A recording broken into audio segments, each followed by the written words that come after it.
빌립보서는 우리가 잘 아는 것처럼 사도 바울이 감옥에 있을 때 쓴 책입니다.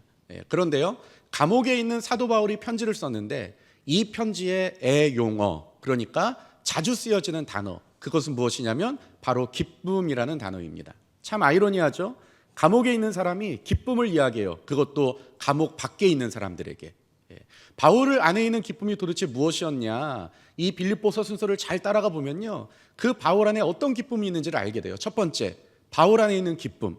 빌립보 교회 성도들이 복음을 들었을 때부터 지금까지 열심히 복음 안에 살아가고 있다, 그 소식을 들으면서 감옥에서 너무 기뻤다는 거예요. 두 번째 기쁨, 내가 감옥에 갇혀있기 때문에 나를 지키려고 하는 군인들에게 내가 복음을 전함으로 말미암아 내가 전하는 복음이 시위대의 뜰, 그러니까 군인들 막사 안에까지 복음이 들어갈 수 있어서 나는 너무 기쁘다, 이런 얘기를 합니다. 세 번째 기쁨, 바울이 왜 기뻤냐면요, 내가 감옥에 갇히고 나니까요, 교회가 긴장을 하기 시작하는 거예요. 야, 큰일 났어, 바울 사도가 감옥에 갇혔대. 열심히 전도하고 교회를 돌보고 그랬던 훌륭한 리더가 감옥에 갇혔대. 교회 어떡하냐? 나라도 나서야겠다. 그래서 많은 그리스도인들이 복음 전도자로 나섰다는 거예요. 이것 때문에 바울이 기쁘대요.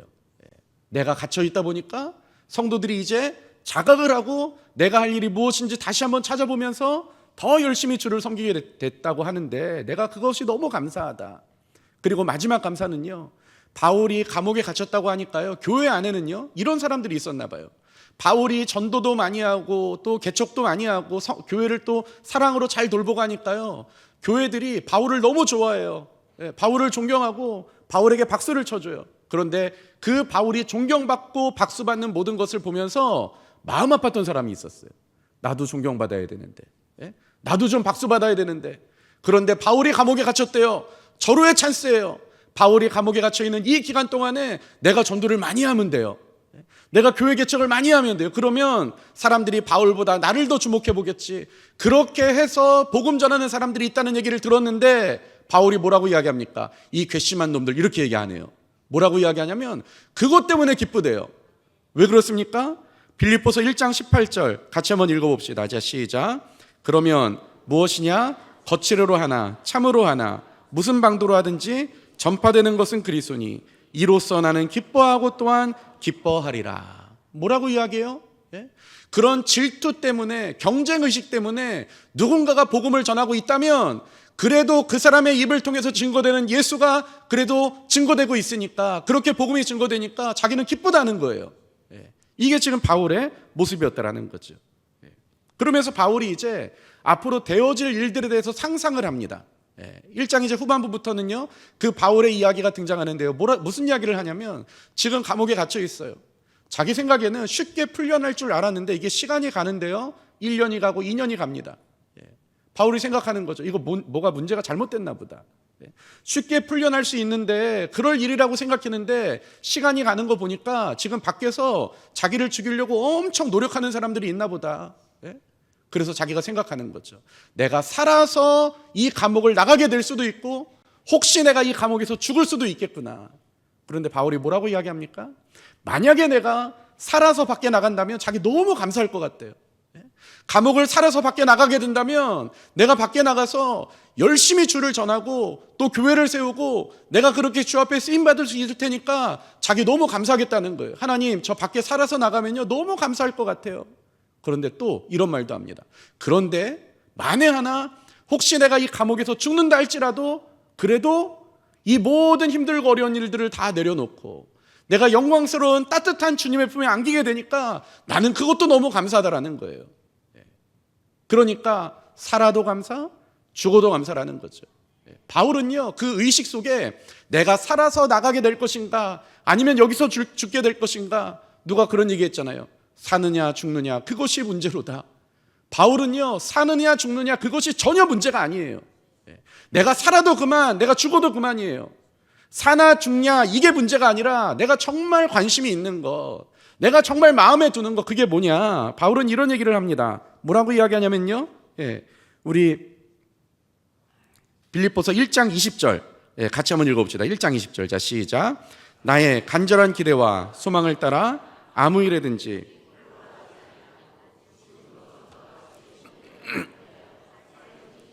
내 몸에서 그리스도가 존귀하게 되게 하려 하나니. 바울의 관심은 뭐예요? 내가 살든지 죽든지, 내가 사느냐 죽느냐 이게 내 관심이 아니라 내가 살아도 그만 죽어도 그만인데, 정말 중요한 거는 내가 살든지 죽든지 그리스도만 존귀하게 여겨진다면 나는 괜찮다는 거예요. 내 관심은 이거라는 거죠. 그러니까요, 바울이 자기의 삶을 대하는 태도를 한번 생각해 보세요. 어떻게 자기의 삶을 대하고 있습니까? 첫 번째, 내가 감옥에 있어서 여기서 내가 모든 사람들에게 그냥 잊혀진다 하더라도 자기는 상관이 없는 거예요. 지금 밖에서는요, 나를 시기하고 나를 넘어서기 위해서 또 다른 사람들이 열심히 복음 전하고 열심히 전도하고 있대요. 그러면 어떤 일이 벌어지겠습니까? 그 사람들이 더 많은 사람을 전도하고 더 많은 교회를 세우고, 교회는요, 교회 성도들은요, 다 그 사람들을 바라보겠죠. 감옥에 있는 나는 생각지도 안 하겠죠. 그럼 바울 입장에서 어떨까요? 꽤 서운할까요? 아니요, 아니라는 거예요. 뭐 그런 식으로 복음을 전한다 할지라도 거칠애로 하나 참으로 하나 무슨 방도든지 전파되는 것은 그리스도니, 나는 이것 때문에 기쁘다는 거예요. 내가 잊혀져도 상관없어요. 사람들이 나를 기억하지 못해도 상관없어요. 예수 그리스도만 증거될 수 있다면 나는 대체 오케이, 괜찮아요. 그리고 또 내가 사느냐 죽느냐의 문제에서도요, 살아도 좋고요, 죽어도 좋아요. 중요한 건 뭐예요? 사냐 죽냐가 아니라 이런 데 인생을 통해서 그리스도가 존귀히 여겨질 수 있다면 사는 것도 괜찮고요, 죽는 것도 상관없다라는 거예요. 그러니까 예수 그리스도가 증거되는 일이라면 내가 잊혀져도, 사람들이 나를 기억하지는 않는다 할지라도, 다른 사람에게 박수를 보내고 갈채를 보낸다 할지라도 나는 상관없고요, 또 내가 죽냐 사냐가 중요한 게 아니라 내 인생을 통해서 그리스도가 존귀히 여겨진다면 나는 죽어도 그만 살아도 그만이라는 거예요. 이게 지금 바울이 자기 삶을 대하는 태도였다라는 거죠. 그런데 바울은요, 이 마음을 이 빌립보 교회 성도들도 갖기를 원했던 것 같아요. 그래서 이렇게 이야기합니다. 빌립보서 1장 27절 한번 읽어보겠습니다. 자, 시작. 오직 너희는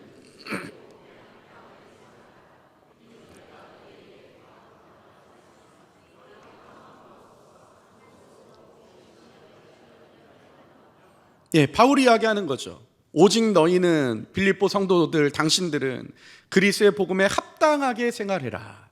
이 말이 뭡니까? 자기가 여태까지 했던 얘기예요. 나는 잊혀져도 상관없어요. 예수만 증거될 수 있다면. 죽냐 사냐가 문제가 아니라 내 인생 하나 이렇게 미랄처럼 썩어지더라도 예수 그리스도가 존귀히 여겨질 수 있다면 나는 괜찮다는 거예요. 이 복음에 합당한 삶, 너희들도 그렇게 살아야 돼 라고 지금 이 사도 바울이 권고하고 있는 거죠. 이게 우리가 지금까지 봤던 빌립보서의 이야기였습니다. 오늘은요, 그렇게 복음에 합당한 삶을 살아가는 그들에게 바울이 아주 중요한 두 가지의 당부의 말씀들을 하고 있는 것들을 볼 수가 있어요. 첫 번째 당부, 그것은요, 복음에 합당한 삶을 살아가면서 만나게 되는 힘들고 어려운 일들이 분명히 있을 거야. 그런데 그것을 너희들이 잘 이겨야 돼 라는 이야기를 해요. 1장 28절 한번 읽어보겠습니다. 자, 시작. 무슨 일에든지 대적하는 자들 때문에 두려워하지 아니하는 이 일을 듣고자 함이라. 이것이 그들에게는 멸망의 증거요 너희에게는 구원의 증거니 이는 하나님께로부터 난 것이라. 바울이 무슨 얘기를 합니까? 무슨 일에든지 대적하는 자들 때문에 두려워하지 아니한다는 그 일을 내가 듣고 싶어. 내가 감옥에 있지만 빌립보 교회 성도들은 열심히 복음을 위해 합당한 삶을 살아가면서 힘들고 어려운 일을 만났을 때 거기에 굴복하지 않고, 거기에 무너지지 않고 너희들이 그거를 이겨가고 있다는 이야기를, 내가 감옥에서 그 얘기를 좀 듣고 싶어 라고 이야기하는 거죠. 바울이 이런 얘기를 합니다. 복음에 합당한 삶, 그리고 그 삶과 함께하는 이 대적자들, 고난, 힘든 일, 이런 것들을 같이 이야기하고 있어요. 이게 같이 가나 봐요. 복음에 합당한 삶을 살아가는 사람에게 힘들고 어려운 일들이 찾아오나 봐요. 그러니까 바울이 이야기하죠. 그거 너희들 두려워하지 마. 잘 이겨야 돼. 넘어서야 돼. 지금 그런 얘기를 하고 있어요. 그런데 이 말은요, 바울의 말만은 아니었어요. 예수님도 동일한 이야기를 하셨습니다. 요한복음 15장 19절 한번 읽어봅시다. 자, 시작. 내가 세상에 속하였으면 세상이 자기의 것을 사랑할 것이나 너희는 세상에 속한 자가 아니요 도리어 내가 너희를 세상에서 택하였기 때문에 세상이 너희를 미워하리라. 세상이 우리를 미워한대요. 예수님이 왜 이런 얘기를 하십니까? 신분과 소속이 다른 거예요, 지금. 세상에 속한 것은요, 세상이 자기 것을 사랑하기 때문에 세상에 속한 자들은 세상이 사랑해요. 그런데 우리는 세상에 속하지 않았어요.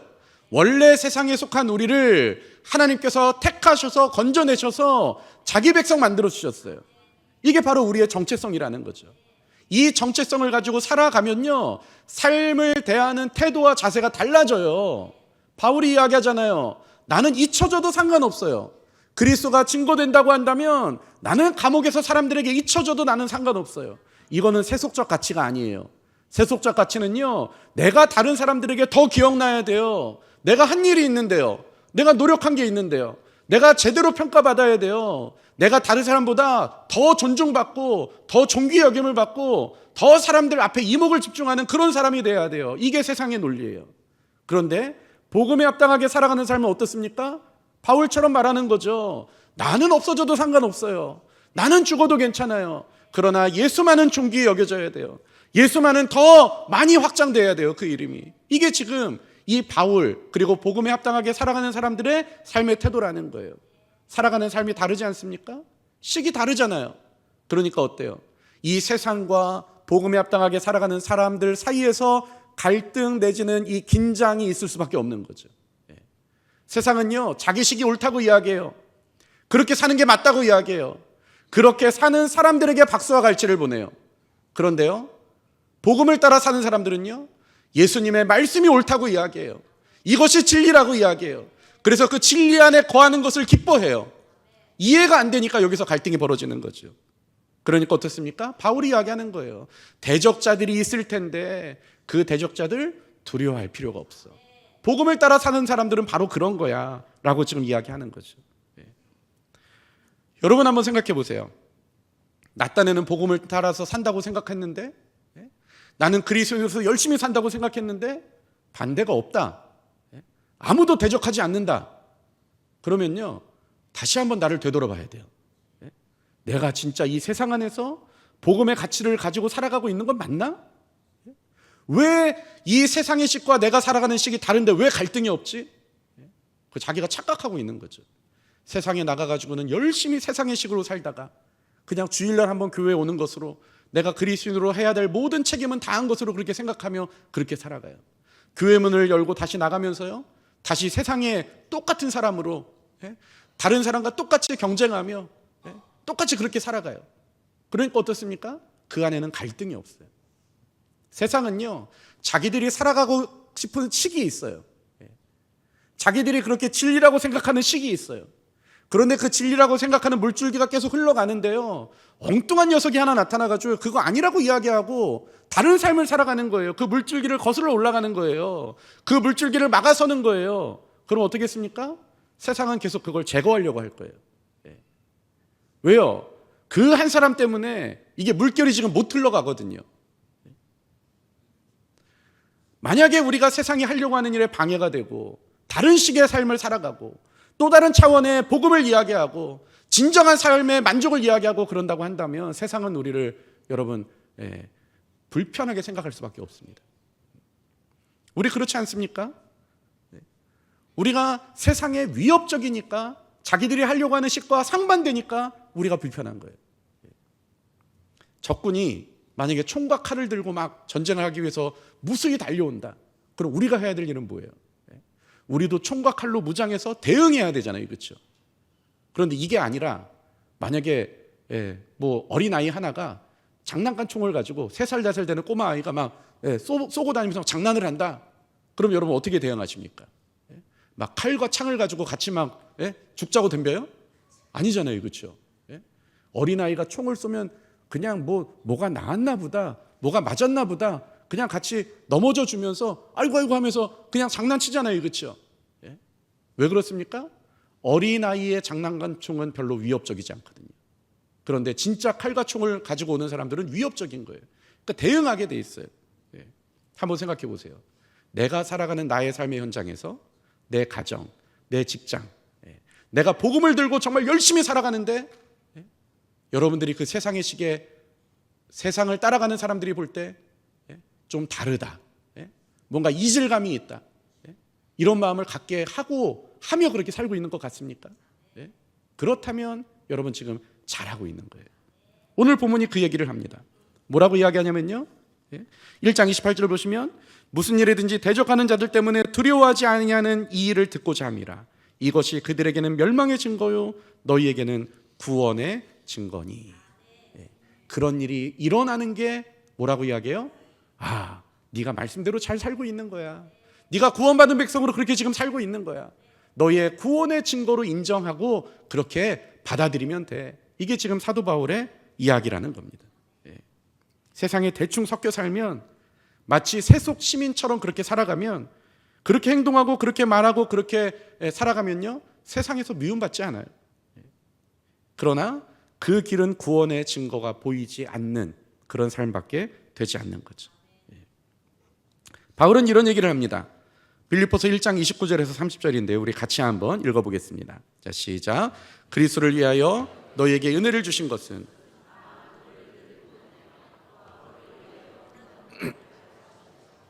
너희에게도 그와 같은 싸움이 있으니 너희가 내 안에 본 바요 이제도 내 안에서 듣는 바라.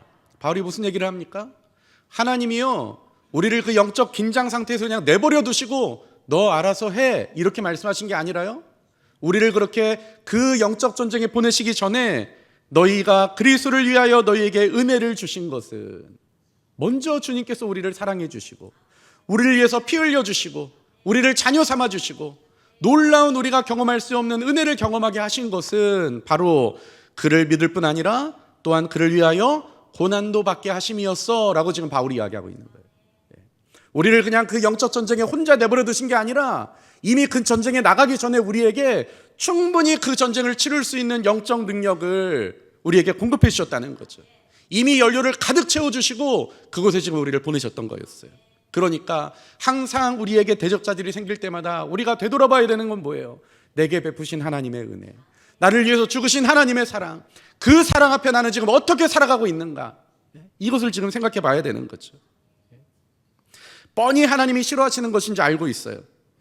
그런데 그 말이 맞는데, 하나님께서 원하시는 게 뭔지 알겠는데, 그런데 적어도 이 일은 사장님이 시키신 일이니까, 이 일은 인사권자가 내게 부탁한 일이니까 하나님이 싫어하시지만 그럼에도 불구하고 내가 그 일을 할 수 있다. 그렇다면 우리 안에 있는 구원의 증거가 없는 거예요. 그럴 때마다 우리가 되돌아봐야 되는 게 뭐예요? 나를 위해서 죽으신 하나님, 내게 베푸신 은혜, 이 나를 영적 전쟁에 보내시기 이전에 이미 내게 채우신 그 하나님의 연료를 내가 확인해보고 점검해보고 그 전쟁 가운데 나아가야 되는 것, 이것이 우리의 삶의 자세라는 거죠. 내 안에 예수가 없으면요, 힘들고 어려운 일을 만났을 때 피해가고 돌아가고 어떻게든 그들과 그냥 비율을 맞춰주고 그렇게 살 수 있어요. 그런데 받은 은혜가 있으면요, 그게 안 돼요. 그래서 그 어려움이 오면 오롯이 그냥 내가 그냥 뭐 다 손해보고 말지, 내가 그냥 다 책임지지 뭐 하고 하나님께서 원하시는 길로 가게 만들어요. 이게 우리에게 주신 은혜의 힘이고요, 이게 바로 우리가 구원받은 자의 증거라고 지금 바울이 이야기하고 있는 거죠. 바울은 우리에게 이런 반대가 우리를 어렵게 만드는 위기가 아니라 오히려 지금 내가 누구 편에 서 있는지를 점검할 수 있는 귀한 점검지가 될 수 있다라고 우리에게 말하고 있는 거예요. 이게 바로 바울이 복음을 쫓아 살아가는 사람들에게 권고했던 첫 번째 메시지입니다. 두 번째 메시지는요, 이런 얘기를 해요. 빌립보서 2장 1절에서 3절 한번 읽어보겠습니다. 자, 시작. 그러므로 그리스도 안에 무슨 권면이나 사랑에 무슨 위로나 성령의 무슨 교제나 긍휼이나 자비가 있거든 마음을 같이하여 같은 사랑을 가지고 뜻을 합하여 한 마음을 품어 아무 일에든지 다툼이나 허영으로 하지 말고 오직 겸손한 마음으로 각각 자기보다 남을 낮게 여기고. 바울이 권고하는 게 뭡니까? 자기보다 남을 더 낮게 여기라는 거예요. 이렇게 그리스도께 받은 은혜를 품고 세상으로 파송돼서 나의 영적 전쟁을 치러요. 힘들고 어려운 일들을 만납니다. 그러나 내게 받은 은혜가 너무 크니까 그것을 어떻게든 이기며 살아와요. 그리고 다시 우리가 교회에 모이잖아요. 그리고 다시 하나님의 은혜를 기억하는 시간들을 가져요. 내 옆에 있는 이 지체가요, 나만 그런 게 아니라 이 사람도 똑같이 자기의 삶의 현장에서 그 영적 전쟁을 치르고 온 바로 나의 동역자예요. 바로 하나님의 사람이에요. 그 사람들을 어떻게 대하는가? 바울이 이야기하는 게 뭐라고 이야기합니까? 나보다 남을 더 낮게 여기고. 그리고 이렇게 하래요. 2장 4절 읽어보겠습니다. 각각 자기 일을 돌볼 뿐더러 또한 각각 다른 사람의 일을 돌아보아 나의 기쁨을 충만하게 하라. 뭐라고 이야기합니까? 그 사람이 혹시 부족한 것이 있거든, 혹시 그 사람이 다 하지 못한 일이 있거든, 나의 일을 할 뿐만 아니라 그 사람의 일도 돌아보아 같이 그 일을 섬기고 같이 그 일을 하라는 거예요.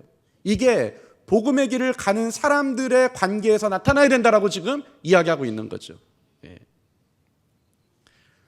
생각해보면 아니 내일 하기도 바쁜데요. 나도 복음을 위해서 지금 열심히 살고 있고 나도 처절한 영적 전쟁을 치르고 있는데 내 짐도 지기 힘든데 어떻게 저 사람 짐까지 집니까? 그게 가능합니까? 물을 수 있어요. 그러나 그것이 이 마음을 품으면 가능하다 이야기합니다. 2장 5절부터 8절 한번 읽어보겠습니다. 자, 시작. 너희 안에 이 마음을 품으라. 곧 그리스도 예수의 마음이니 그는 근본 하나님의 본체시나 하나님과 동등됨을 취할 것으로 여기지 아니하시고 오히려 자기를 비워 종의 형체를 가지사 사람들과 같이 되셨고 사람의 모양으로 나타나사 자기를 낮추시고 죽기까지 복종하셨으니 곧 십자가에 죽으심이라. 바울이 하는 얘기가 뭐예요? 그거 가능해. 어떨 때 가능합니까? 예수 그리스도의 마음을 우리가 품으면 그것이 가능하다라는 거예요. 한번 생각해 보세요. 우리가 지금 이야기하는 게 뭡니까? 복음에 합당한 삶. 그게 뭐였어요? 나는 좀 감춰지고 나는 드러나지 않고 나는 조금 뭐 사람들에게 잊혀진다 할지라도 예수가 증거될 수 있다면 오케이, 충분히 감사할 수 있는 것, 이것이 복음에 합당한 삶이래요. 그리고 또 내가 사나 죽으나 그게 문제가 아니라 오로지 내 인생을 통해서 예수 그리스도가 존귀 여길 수 있게 된다면 괜찮아요. 그러면 충분히 감사할 수 있대요. 이게 복음에 합당한 삶이래요. 그렇다고 한다면 여러분, 나와 함께 그 복음의 일에 같이 뛰어든 나의 소중한 동역자, 그 사람도 그 사람의 삶의 현장에서 예수를 증거하고 예수를 존귀 여기게 하기 위해서 열심히 살았던 그 사람, 얼마나 귀한 나의 동역자가 될 수가 있겠습니까? 예수가 정말 내 안에 살아있다면 그러면 그 사람도 나의 동역자이고 나와 한 몸 한 팀이 되는 거죠. 한번 예를 들어 볼까요? 축구 경기 합니다. 11명이 경기를 하는데요, 그라운드 안에 11명, 나 포함해서 11명은 우리 팀이고 다른 11명은 상대 팀이에요. 축구를 합니다. 열심히 축구를 하는데요, 공을 막 이렇게 우리가 몰고 가다가 수비수 하나가요, 공을 뺏겨버렸어요. 적군 공격수가 그 공을 몰고 우리 팀 골대로 막 달려갑니다. 저 사람이 골을 넣으면 우리가 지는 거예요. 그때 여러분, 한 팀이라면 우리가 어떻게 해야 됩니까? 팔짱을 딱 끼고 네, 저럴 줄 알았다. 평소에 훈련을 저딴 식으로 하더니 하필 시합에서 이런 일이 벌어지네. 똑바로 좀 해야지 라고 혀를 차고 있으면요, 그 말이 맞는 말일 수도 있어요. 평소에 그 사람이 훈련을 잘 못해서 그런 일이 벌어질 수도 있어요. 그러나 그 말은 맞는 말이지만 경기에서 나는 진 사람이 돼버리는 거예요. 왜 그렇습니까? 서로 연결된 같은 팀이기 때문에 그런 거예요. 진짜 같은 팀이라면 어떻게 해야 되는 거예요?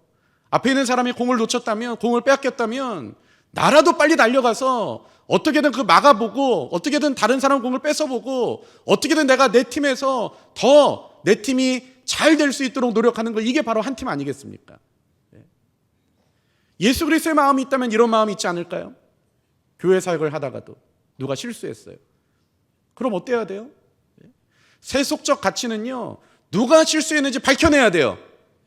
그리고 그 사람을 이 서열에서 맨 뒤로 밀어놔야 돼요. 왜요? 실수한 사람이니까. 그런데 그리스도의 마음은 어떻습니까? 그 일이 우리 일이기 때문에, 그 일이 예수 그리스도의 이름이 확장되고 그분이 존귀하게 여김을 받는 그 일이기 때문에 혹시 누군가 실수했다 하더라도 나라도 가서 그 일을 막아내야 되는 것, 나라도 가서 그 일을 해야 되는 것, 이것이 바로 한 팀 된 사람들의 모습 아니겠습니까? 지금 이 복음의 길을 가려고 하는 사람들에게 바울이 권고하는 거예요. 너 그 길 가다 보면 힘든 일 생겨. 그러나 괜찮아. 그게 네가 지금 잘 가고 있다는 증거야. 그리고 또 이야기합니다. 그 길을 가면서 만나는 사람들, 여러분 어떻게 하래요? 그 많은 사람들 중에 내 서열은 어딜까? 나는 이 많은 사람들에 내가 얼마나 돋보일 수 있을까? 어떻게 해야 이 사람들에게 대장될 수 있을까? 이거 생각하지 말고 나보다 남을 더 낮게 여기고, 그리고 내 일을 돌아볼 뿐더러 그의 일도 돌아보는 것, 이것이 복음에 합당한 삶을 살아가는 사람들의 모습이야. 지금 바울이 우리에게 이야기하고 있는 거죠. 바울이 말하는 삶, 이 삶이 우리의 인생 안에서 드러날 수 있기를 간절히 바랍니다. 교회 일을 한다고 하면서 단순한 자리 배치, 사소한 오해, 작은 견해 차이로 마음이 흔들리고 있다, 내가 마음이 불편하다, 그렇다면 아직은 나라는 존재가 더 내 안에 크게 지금 있는 거예요. 그런데요, 내 안에 예수가 사시고 예수의 마음이 더 커지면요, 누군가의 실수를 조금 이렇게 유연하게 받아들일 수 있지 않을까요? 그리고 내 일이 아니라 할지라도, 다른 사람이 맡은 일이라 할지라도 같이 내가 도울 수 있는 여유로운 마음 생길 수 있지 않을까요? 왜요? 그 일이나 내 일이나 모두 그리스도가 영어롭게 되는 그 일이기 때문에, 우리의 일이기 때문에. 이게 지금 우리에게 바울이 권고하는 말씀이라는 것입니다. 바울은 복음에 합당하게 사는 것 두 가지를 강조하고 있어요. 대적을 두려워하지 말고 받는 은혜를 기억하며 믿음에 굳게 서라. 대적이 있다는 것이 네가 지금 구원받은 자로서 잘 살고 있는 증거다. 그리고 예수의 마음을 품고 나보다 남을 더 낮게 여기며 가족으로 서로의 부족한 것을 같이 짊어지고 가는 것이 맞다라고 지금 이야기하고 있습니다. 주님이 우리를 얼마나 많이 사랑하셨습니까? 주님이 오셔서 이야기하신다면 어떨까요? 내가 너 엄청 사랑했어. 지금도 사랑하고 있어. 내가 너를 위해서 하늘 보자 버리고 이 땅에 지금 왔거든. 내가 너를 위해서 인간의 육신을 입고 많은 고난 다 당했거든. 내가 너를 위해서 십자가 지고 몸 찢고 피 쏟고 내가 너 구속해냈거든. 내가 너 정말 사랑한다.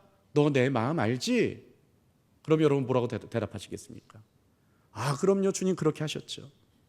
그런데 주님이 하나 더 물어보시는 거예요.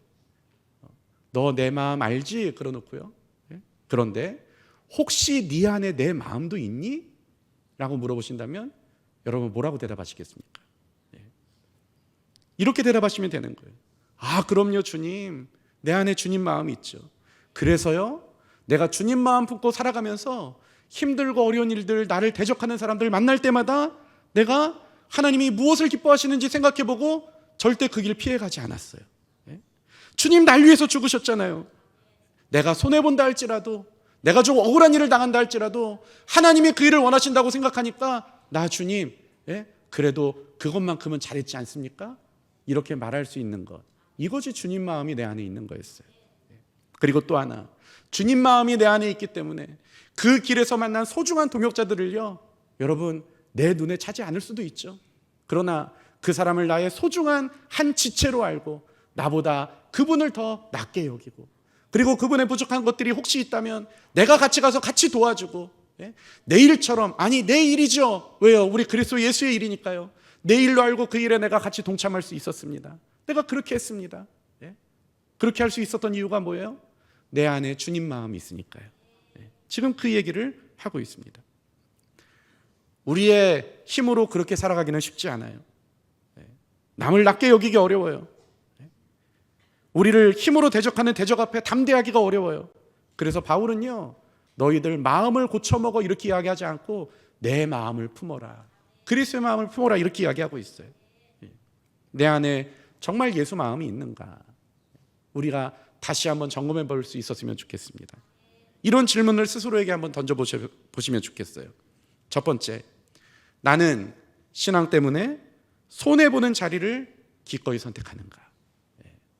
예수를 믿긴 믿는데 그것 때문에 내가 고통받고 힘든 일을 당하고 싶지 않아서 도망가고 피해가고 섞여 살기를 원한다면, 그렇다면 우리 안에 예수의 마음은 없는 거겠죠. 복음을 조롱하는 분위기에서 부끄러워하지 않는가? 같이 동조는 못하니까 조용히 그냥 섞여 있는다. 여러분, 이것은 우리 안에 예수 마음이 있는 거 아닌 거죠. 그렇죠? 하나님이 무엇을 원하시는지 알아요. 그러나 내가 손해보니까, 내가 그래도 억울한 일을 당할 수 있으니까 그냥 세상을 따라간다면 그것은 예수 마음이 우리에게 있는 게 아닙니다. 최근 교회 공동체에서 누군가 실수했을 때 어떻게 대했는가? 이거는 네 일이고 이거는 내 일이고 나는 나 딴에 굉장히 잘했는데 너가 너희를 못해서 일이 이렇게 된 거야 라고 한다면 예수 마음 없는 거예요. 지금 내가 돌아봐야 할 다른 사람의 일은 무엇인지, 그리고 내 마음에 예수님의 마음을 품고 있는가, 아니면 아직도 내가 주인 돼서 내 마음을 고집하고 있는가. 이 질문 앞에서 다시 한번 우리를 점검해 보시면서 내 안에 예수 마음이 있는가, 다시 한번 우리가 기억하고 정말 구원의 증거가 있는 그런 삶을 살 수 있기를 간절히 바랍니다.